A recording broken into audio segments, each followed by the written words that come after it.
আসসালামু আলাইকুম। আলহামদুলিল্লাহ, ব্যাটটি ডেলিভারি কনফার্ম। ব্যাটটি চলে গেল বাটাজোর নাহিদ ভাইয়ের কাছে। নাহিদ ভাই ব্যাটটি দিয়েছিল কাস্টমাইজ করার জন্য, ফুললি কাস্টমাইজ করা হয়েছে এবং স্টিকার করা হয়েছে এমআরএফ। ব্যাটটি অনেক গর্জিয়াস দেখা যাচ্ছে। নাহিদ ভাইয়ের ব্যাট অনেক পছন্দ হয়েছে, সে নিজে এসে ব্যাটটি ডেলিভারি নিয়ে গেছে। ফুললি কাস্টমাইজ করা হয়েছে, সাইডের কাজ করা হয়েছে, পুরো মাথা বাদাই করা হয়েছে, সাইড বাদাই করা হয়েছে।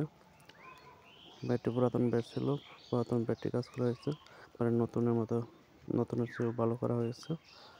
আলহামদুলিল্লাহ, অনেক ভালো কাজ হয়েছে। সাইডে, পেছনের সাইডেও কাজ করা হয়েছে যাতে মাথা আর ভেঙে না যায়, রাত ব্যবহার করলে ভেঙে যাবে না। এরকম কাস্টমাইজ যদি কারো প্রয়োজন পড়ে আমাদের সাথে যোগাযোগ করতে পারেন। আর যদি কারো নতুন ব্যাট লাগে, স্ক্রিনে দেওয়া আমার নাম্বারে যোগাযোগ করতে পারেন। আমাদের কাছ থেকে যে কোনো বাজেটের ব্যাট পাবেন। আমার ফেস টিয়ার করা হয়েছে, অনেক গর্জিয়াস দেখা যাচ্ছে। আলহামদুলিল্লাহ।